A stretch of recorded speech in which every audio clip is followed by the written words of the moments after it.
Армысыздар, Елбіз телекомпаниясының тікелей эфирінде жаңалықтар. Сіздермен Бибінұр Хамитқызы. Алдымен андатпа. Павлодар облысының 30 тұрғынын ел тәуелсіздігінің дамуына қосқан үлесі үшін мерейтойлық медальдермен марапаттады. Салтанатты шараға парламент мәжілісінің төрағасы Нұрлан Нығматуллин қатысты. Мал ұрлады деген күдіктіні қамауда заңсыз ұстап отыр дейді оның қызы мен қорғаушысы. Ни квалификацию они не могут подтвердить, время задержания не совпадает. Это же все нарушение. Отбасы Сапаржай ауданындағы апатты 2 қабатты үйлерден көшуден бас тартуда. Бахила пакет және картоннан жасалған киімдер балабақша тәрбиеленушілері ерекше дефиле ұйымдастырды.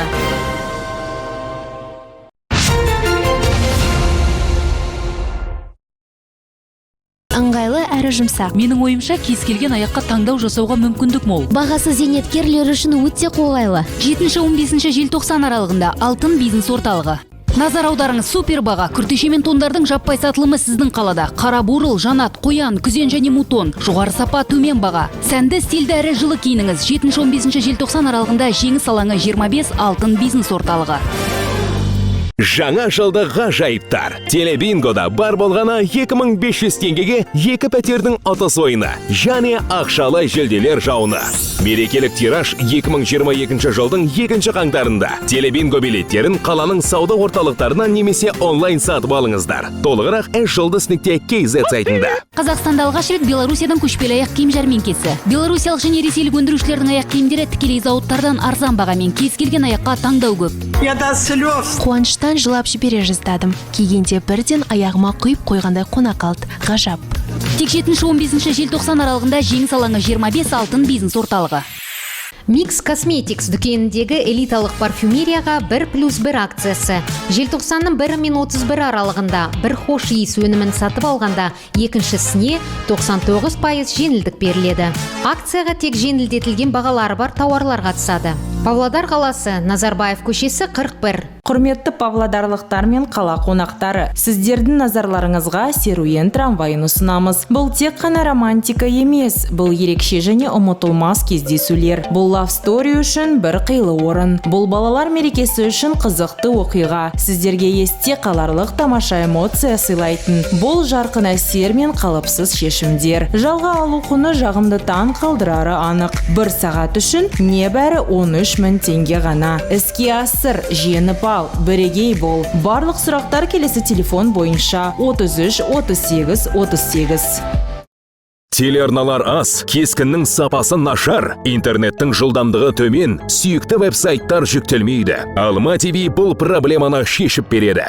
80 үздік цифрлық телеарнадан тұратын 50 мегабитке дейінгі жылдамдықтағы интернетке ие Optima Plus тиімді тарифын Алма ТВ мен тиімді түрде айына небәрі 3950 теңгеге іске қосыңыз. Толығырақ ақпаратты 8705 925 0533 телефоны бойынша байланыс орталығына хабарласу арқылы алуға болады. Дастархан банкет залы тиімді бағалар мен әртүрлі форматтағы шараларды өткізуге шақырады. Сапалы қызмет көрсету мен өткізілген үйлену той, корпоративтік мереке мен мерейтойыңыздан кейін ұмытылмас әсерлер сізді тағы да бізге келуге мәжбүрлейді. Дастархан банкет залы, Ломов көшесі 160А.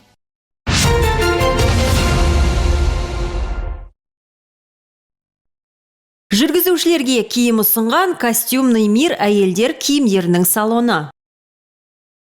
Парламент мәжілісінің төрағасы Нұрлан Нығматуллин Павлодарға келді. Ол еліміздің тәуелсіздік күніне арналған салтанатты рәсімге қатысты. Маңызды мемлекеттік мерекелердің бірі қарсаңында өңірдің 30 тұрғыны егемен Қазақстанның дамуына қосқан үлесі үшін мерейтойлық медальдарға ие болды. Шығарылымның алғашқы жаңалығына зер салайық.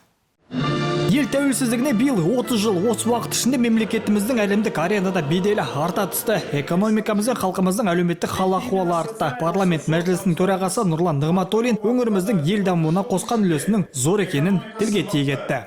Осы үлкен жолда Павлодар облысында қосып жатқан үлесі де өте зор. Сіздердің облыстарыңыз еліміз егемендік алған күннен бастап инновациялық индустриалдық даму, ірі өнеркәсіп, мұнай, электр өнімдерін өндіру сияқты басқа да салада жоғары көрсеткіштер ие болып, мемлекетіміздің әлеуметтік экономикалық дамуына ықпал етіп келеді. Мысалы, индустриялық бағдарламасының арқасында осы аймақта көптеген маңызды жоба жүзеге асырылып, жаңа жұмыс орындары ашылды. Айта кету керек, дәл осы индустрияландыру бағдарламасы аясында Павлодарда 108 кәсіпорын ашылып, 10 мыңға жуық адам жұмыспен қамтылды. Сонымен қатар, салтанатты шара барысында аймақ басшысы қазіргі таңдағы атқарылып жатқан тың жобаларды атап өтті. Тәуелсіздік жылдары 25 мыңнан астам оқушы орны құрылды. Бұл 55 жаңа мектеп пен қосымша құрылыс. 4 жыл ішінде тағы да 20-дан астам мекеме мен корпус салу жоспарда. Өткен жылдан бастап облыста заманауи мектеп бағдарламасы жүзеге асуда. Ол бойынша мектептер күрделі жөндеуден ғана емес өтіп қоймай, сондай-ақ заманауи техникамен, жиһазбен жабдықталады. Мерекелік шарада түрлі салада аянбай еңбек етіп жүрген жерлестеріміз мемлекеттік марапатқа ие болды. Салтанатты кеш өнер жұлдыздарының қатысуымен өткен мерекелік концертке ұласты. Бекбол Мырзахан, Азамат Айтхарин, Дмитрий Моисеенко, Ербес телекомпаниясы.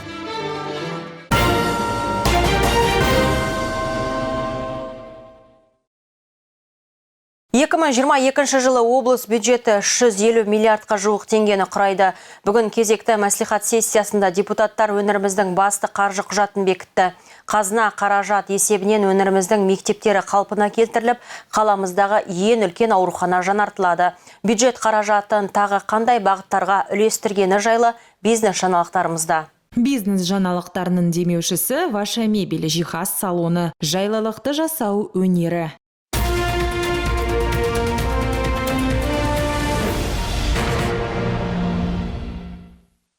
2022 жылға облыстық бюджет көлемі 346 миллиард теңгені құрайды. Оның ішінде 110 миллиард республикалық бюджеттен келген трансферттер. Меншікті кіріс көлемі 44 миллиард теңге. Әдеттегідей қазынаны жоспарлау барысында әлеуметтік бағытқа басымдылық беріліп отыр. Бұл салаға бюджеттің 53% жұмсалмақ.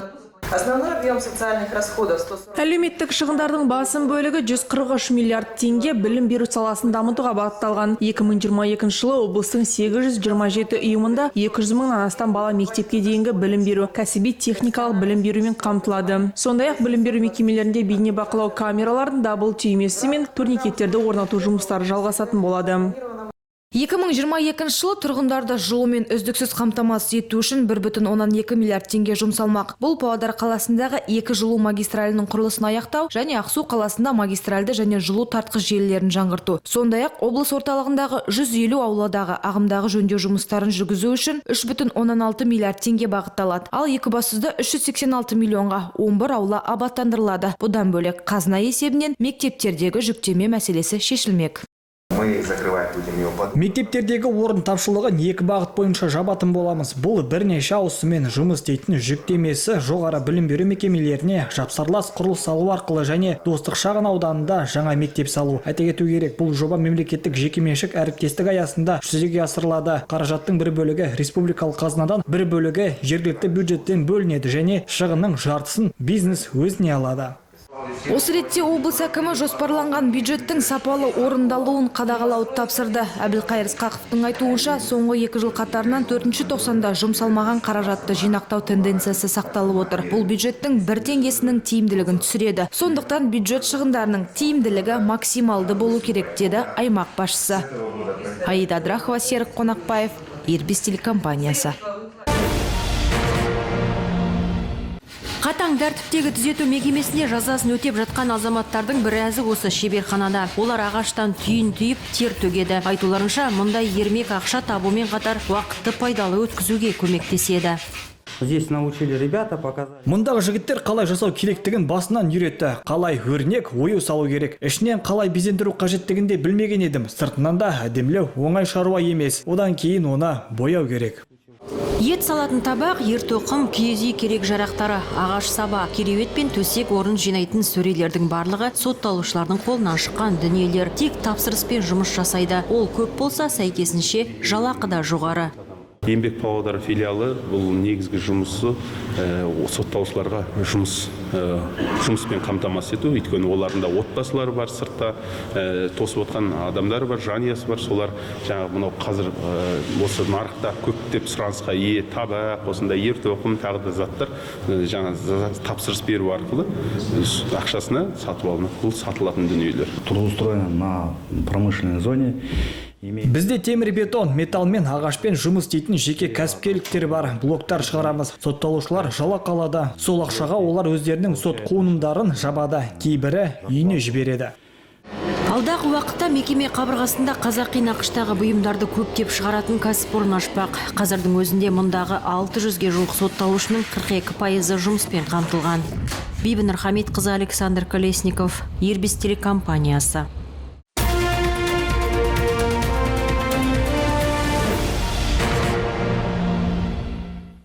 Бизнес жаңалықтарының демеушісі Ваша мебель жиһаз салоны, жайлылықты жасау өнері. Құрметті павлодарлықтар, Руслан и Людмила Ваша мебель және Вера жиһаз салондары келе жатқан мерекелермен құттықтап, табыс пен өркендеуді тілейді. Белоруссия және Италия өндірушілерінен фабрикалық импорттық жиһаздың әр алуан түрлеріне баға беруге шақырады. 25 жыл бойы Руслан и Людмила Ваша мебель және Вера салондары сенімді өндірушілерден сапалы және жайлы жиһаздармен өз сатып алушыларын қуантуда. Келіңіздер, таңдау жасаңыздар, ал бағалары сізді жағымды таң қалдырары анық. Ваша мебель, үйіңіздің мақтанышы. Тәуелсіздік мерекесі қарсаңында Жас отан жастар қанатының құрамы Ақсу қаласының белсенді студенттермен толықты. Салтанатты шара Ақсу қаласында өткен республикалық жастар форумы аясында ұйымдастырылды. Бұдан бөлек белсенді студенттер Нұр-Сұлтан қаласына эстафета жолдады. Тәуелсіздік ұрпақтары республикалық жастар форумы Ақсу қаласының студенттерінің бастамасы. Көшбасшылар мен белсенді ұрпақты біріктіру мақсатында ұйымдастырылған шараға басқа да өңірлер онлайн режимде қосылды. Выросло целое поколение прогрессивно мыслящих. Озық ойлайтын және білімді жастардың үлкен буыны өсті. Мұндай маңызды патриоттық шараны Ақсу қаласының жастары бастап отырғаны қуантады. Себебі жастар қоғамның белсенді мүшесі болып табылады. Оларға біз болашақ мемлекет ретінде үлкен сенім артамыз. Форумның басты мақсаты жастарды патриоттық сезімін ояту. Қазір кезде жастарды нағыз патриот қылып тәрбиелеу бұл біздің негізгі мақсатымыз деп ойлаймын.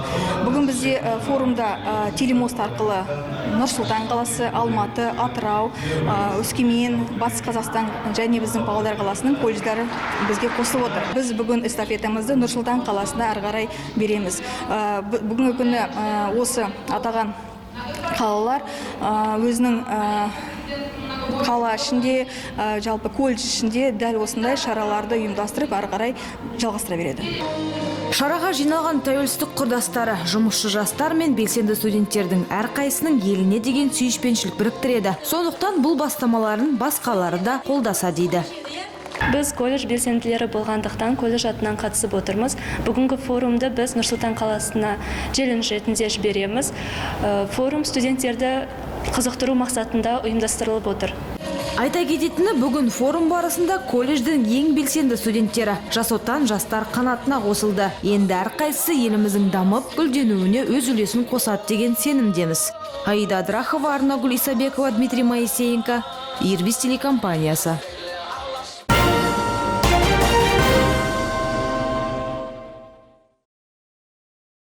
Анамды мал ұрлады деп бекерге айыптап отыр дейді қызы. Екібастұз қаласының тұрғынын қыркүйек айында қамауға алған Назерке Битакаеваның айтуынша, бастапқыда әйелді ұрланған етті сатты деп күдікке алған. Соңғы 3 айда уақытша ұстау абақтысында қамауда. Және қорғаушының айғақтарын ешкім тыңдамайды дейді. Анар Жүзбасованың қызы анасын 6 жастағы баламен бірге бөлімшеге алып кеткен. Айтуынша балақайды пайдаланып психологиялық қысыммен жауап алған. Әйел 1994 жылдан бері етпен айналысады екен. Көптеген тұрақты клиенттер бар және үнемі заң бойынша жұмыс істеген көрінеді.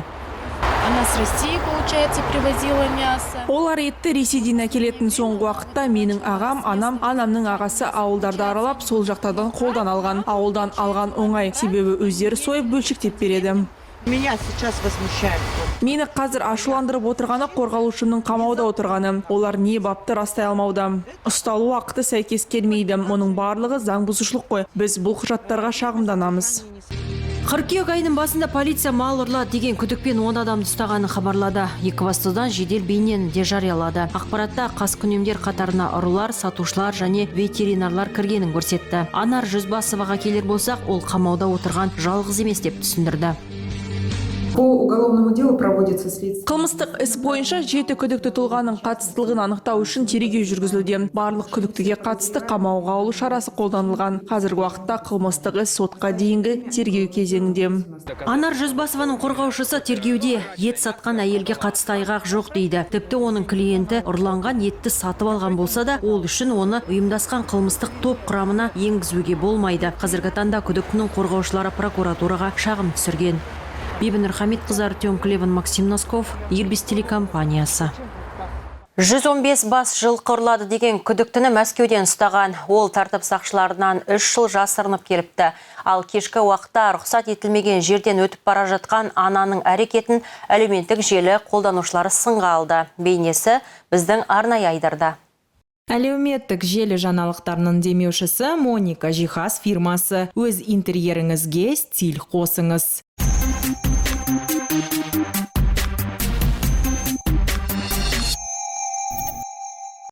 Павлодарлық полицейлер Мәскеудегі қылмыстық іздеу әріптестерімен бірге 115 бас жылқы ұрлады деген күдікпен ер адамды ұстады. 54 жасар тұрғын 3 жыл бойы құқық қорғау органдарынан жасырынып келген. Оны Ресей астанасындағы метролардың бірінен қолға түсірді. Қазір Қазақстан азаматын елге қайтару мәселесі шешілуде. Нақты кім екенін жазса жақсы болар еді. Сонау Мәскеуден барып пана тапқан адамды біліп жүргенде дұрыс.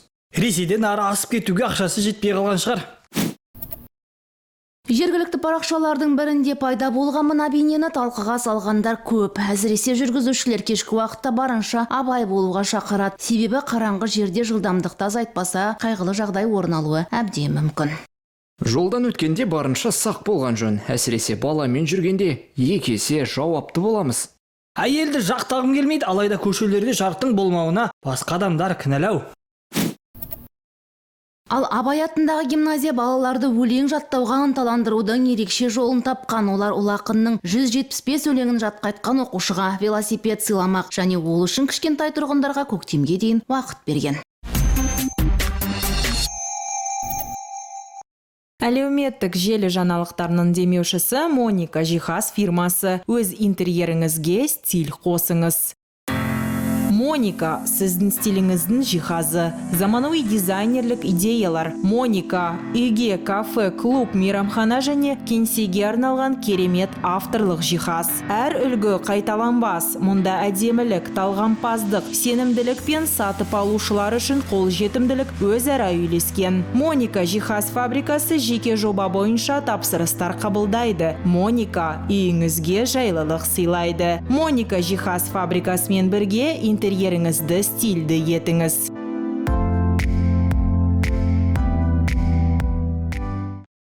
Павлодарда Минск және Витебск зауыттарынан белорусиялық аяқ киім жәрмеңкесі ашылды. Онда ең қатты аяздан қорықпайтын сәнді күртешелер мен тері тондар сатылады. Сыртқы киімдер заманауи технологиялар мен табиғи материалдар қолданылатын танымал Владимир зауытында жасалған. Бағасы төмен, сапасы жоғары. Ақшаны үнемдей отыра аяқ киім немесе күртеше сатып алуды қалайтындар үшін бұл жәрмеңке таптырмас орын. Әртүрлі үлгідегі кез келген уақытқа арналған киімдер осы жерде. Беларусь аяқ киім жәрмеңкесіне шақырамыз. Бізде ең қолжетімді бағалар. Барлығы таза былғарадан жасалған аяқ киімдер. Сондай-ақ ортопедиялық және сырғанауға қарсы аяқ киімдер бар. Аяқ киімді қолжетімді арзан бағамен сатып алу мүмкіндігін жіберіп алмаңыз. Білікті мамандар әр адамға таңдау жасауға көмектеседі. Олардың айтуынша бұл жерге келгендердің барлығы өздеріне ұнаған тауарды таба алады. Кез келген талғамға арналған сыртқы киім де бар. Сапасы үшін кепілдік береді. Айта кету керек, күртешелерге 20-30%, ал былғары тондарға 50%-ға дейін жеңілдік беріледі. Владимирская ярмарка курток, пуховиков и дубленок. Владимир жәрмеңкесінде ерлер мен әйелдерге арналған күртешелер, тері тондары мен пальтолар, түйе жүнінен жасалған аллергиясы бар адамдарға био мамықтан жасалғандары да бар. Сондай-ақ -40 градусқа дейін температураға төтеп бере алатын қой және мутон терісінен дайындалған сырт киімдер табуға болады. Біздегі бағалар нарықтық бағадан 30%-ға төмен.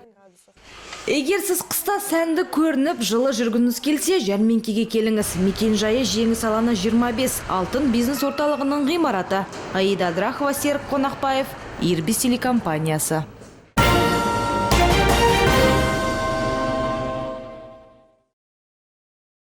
Ұсынылған нұсқалар көңілден шықпады. Апатты деп танылған ескі үйдің 2 пәтер иесі қоныс аударуға асықпауда.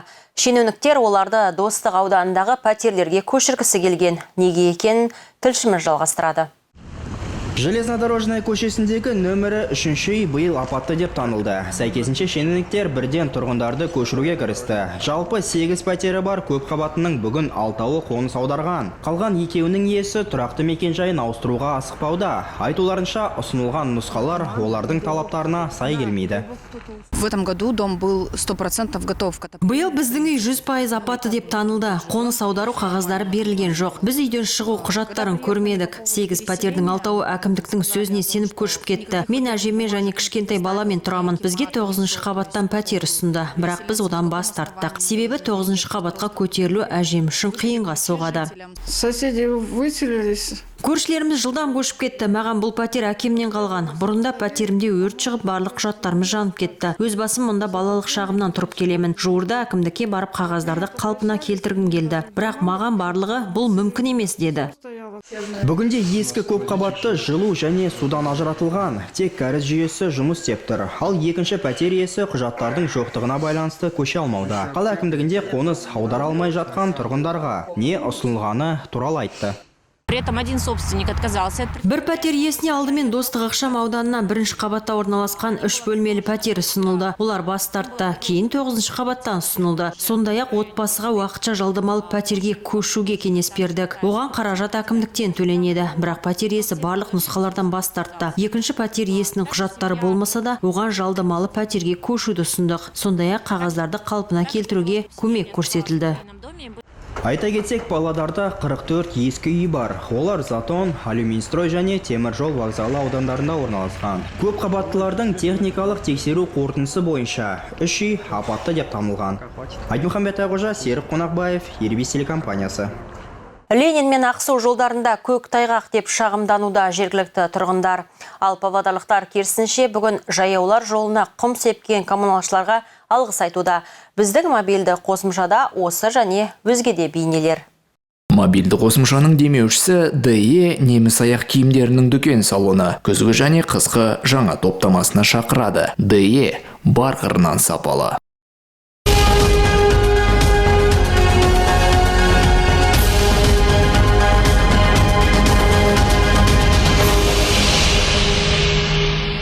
Поселок Ленинский, 10 декабря. У нас дорога, лед, каток. Опять скажете, в Аксу посыпаете? Зеркало, а не дорога. Убиваются люди. Вот что творится. Посыпаете вы. Вот коммунальные службы раскидывают песок. Какие молодцы. Хочется выразить благодарность таким людям. Видите, вручную человек кидает песок для того, чтобы прохожие не подскользнулись. Какие большие молодцы. Спасибо большое. естественно, первый подъезд, подвал. Парит авария. Уже не первую неделю мы обращаемся и в КСК, и тепловые сети. Никто не хочет решать вопрос. Вот что творится в подвале. Пар стоит, ничего не видно. То же самое творится и в подъезде. Тут у нас находится щит. Если перемкнет и будет авария электросети, кто будет отвечать? Выхожу из лифта, Камзина 106 дом. Посмотрите, что тут делается. Рекламу так разносят. Это разве так возможно? Предупредите их, пожалуйста, пускай не ложат так рекламу.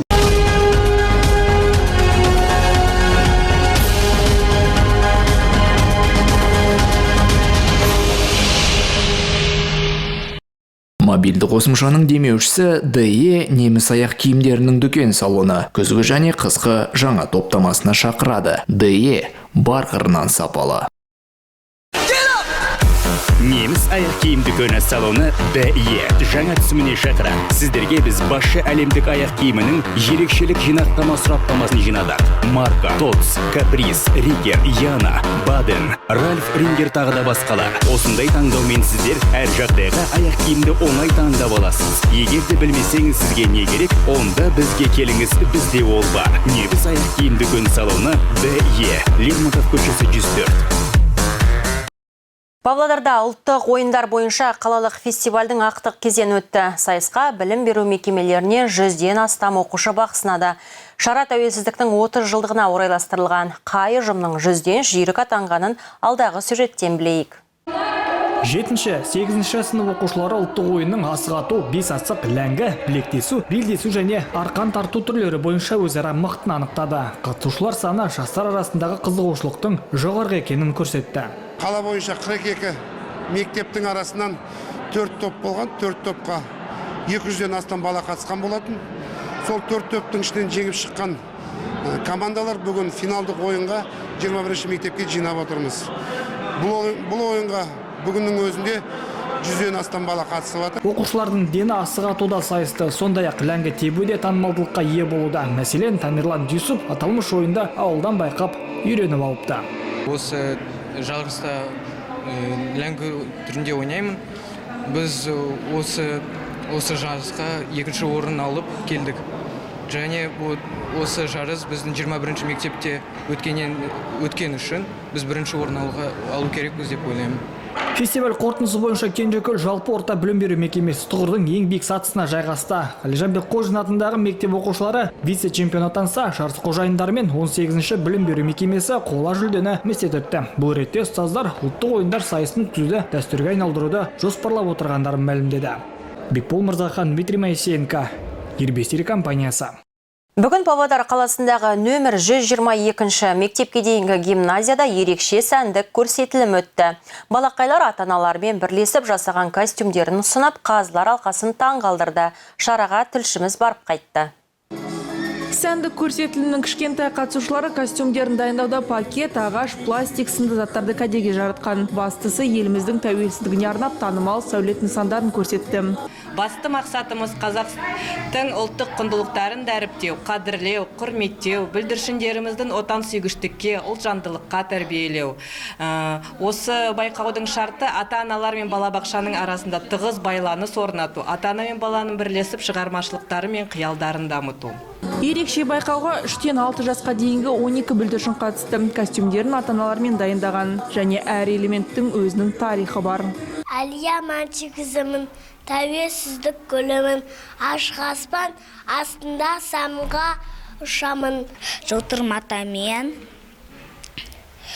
алтынға ұқсас әшекеледік. Онда барыс, ат, тау теке, құстың бейнелері бар. Бас киім, биік, шошақ, төбелі. Шара соңында үздік жұмыстар сыйлықтармен бағаланып, қатысушылардың барлығы марапатталды. Енді бүлдіршіндердің костюмдерін мереке қарсаңында мекеме тәрбиеленушілері бағалайтын болады. Арна Гулисабекова, Александра Петрова, Максим Носков, Ербес телекомпаниясы. Алматы қаласында хоккейден қысқы спартакиада басталды. Бас жүлде үшін 8 облыс өкілдері таласатын болады.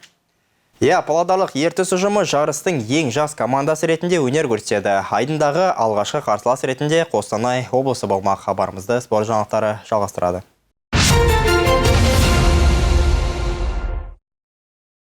Риясыз әңгіме. Бір кезде сирена. Самолеттің ішінде. Бу деп сондай. Бәріміз қорқып қалдық. Не болып қалды деп. Елге қайтып келе жатқандай. Сол кезде пилот мы пересекаем границу Советского Союза дейді ғой. Сол кезде қуанғанымыз секіріп, бір-бірімізді құшақтап. Ауғанстан соғысына дейінгі және Ауғанстан соғысынан кейінгі данышпан аға. Екі түрлі адам ба? Ауған жеріне бала болып барып, айтып отырмын ғой, сол жерден қиындық көріп, есейіп, көп нәрсенің қадірін біліп, достықтың қадірін біліп, туыстықтың қадірін біліп, солай басқа адам болып қайттық қой. Бір детский домның директор екен. Сол бір қыз балаға өзіне операция жасауға ақша керек. $2000. Помощникіме $2000 бердім де айттым, апарып бер. Бірақ айтпай ақ қой кім берген. Осы жексенбі сағат 20:00-де кәсіпкер, меценат, ауған соғысының ардагері Данышпан Абдықалықов риясыз әңгімеде. Жіберіп алмаңыздар.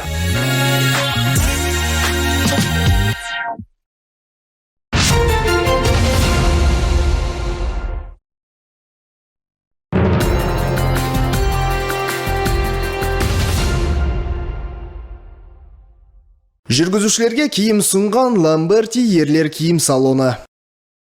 Спорттық гимнастикадан аймақ құрамасы республикалық жарыстан жүлделердің толық жиынтығымен оралды. Елдің үздік спортшылары қатысқан дода Шымкент қаласында мәресіне жетті. Шымкент қаласында гимнасттар түрлі дәрежедегі 15 медальге қол жеткізді. Олардың басым бөлігі жасөспірімдерге тиесілі. Команда көшбасшылары толыққанды күшпен өнер көрсетпеді. Роман Маменов және Нұртай Идрисов бірнеше тәртіптемеге қатысқан. Роман Хигай және Артем Ковалев көп сайыстан өтті. Хорошо отработали мы. Жақсы өнер көрсетті, нәтижелері көңілімнен шықты. Біздің көшбасшы спортшыларымыз сырқаттанғанына қарамастан жастар таң қалдырды. Шымкенттегі республика чемпионаты ағымдағы жылдың қорытындысы. Кейін павлодарлықтар Алматыға жол жүреді. Онда оқу-жаттығу жиында жоспарланған. Дайындық жұмыстары негізгі команданың ұлттық дайындық орталығында өтеді. Все было. Азия ойындарында дайындықты бастап кеттік. Жарыс Қытайда өтуі тиіс. Оның алдында Воронин және Сібір кубогына дайындалдық. Бірақ жарыстардың өту мерзімі шегерілді. Ірі халықаралық жарыстар әзірге белсенді. Оларды келесі жылға шегерген. Гимнасттарымыз Азия ойындарына және ел біріншілігіне толық құраммен қатысады. Футзалдан алғашқы ашық қалалық чемпионат аяқталуға жақын. Қазіргі таңда көшбасшылар белгілі. Айту керек, зал аяқ добы бойынша өткен біріншілікке өңіріміздің 20-дан астам командасы қатысуға ниет білдірген еді.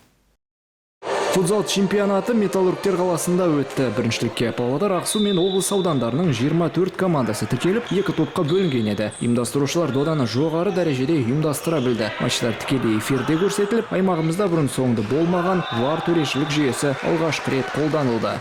Самый хороший учитель – это опыт. У нас нет, к сожалению. Ең мықты білім бұл тәжірибе. Ал Павлодарда футзал командалары үшін жарыстар саны өте аз. Тәжірибе жоқтың қасы. Ақырында бұны өзгертуге тырысамыз. Әлі талай жоспарларымыз бар. Командаларда бізді қолдайды деген үміт бар. Қазақстандық футзал қазір дамып келеді. Футзал командалар арасында фавориттерді белгілі. 2 топта үздік болып танылғандар жартылай финалда жүздеседі. Болашақ пен Арлан, Сәтпаев пен Ума ақтық кезең жолдамасын сарапқа салады. Жеңімпаз команда Сайран кубогы, Ементаев кубогы және Қазақстан чемпиондары кубогы жарыстарында Павлодар намысын қорғайтын болады.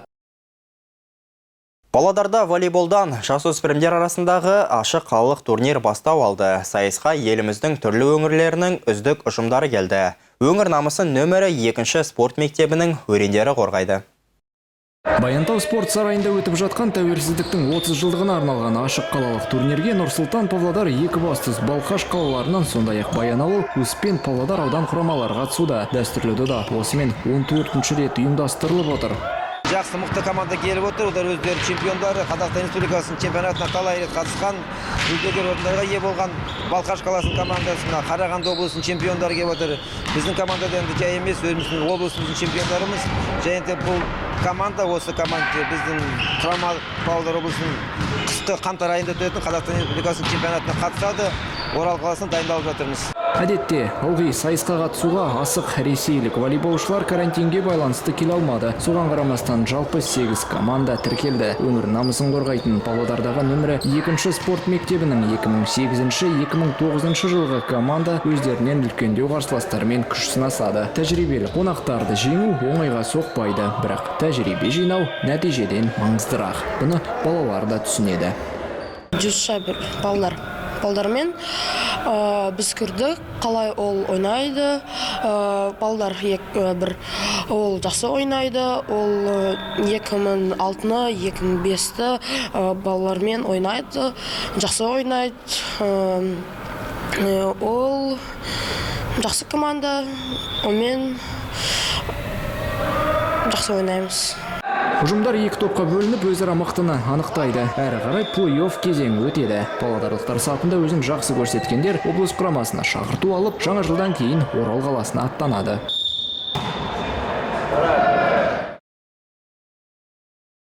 Ал спорт туралы бүгінге осы барлық өзекті жаңалықтарды irbis.tv.kz сайтынан тамашалай аласыздар. Әлеуметтік желідегі парақшаларымызға да жазылуды ұмытпаңыздар. Аман сау болайық.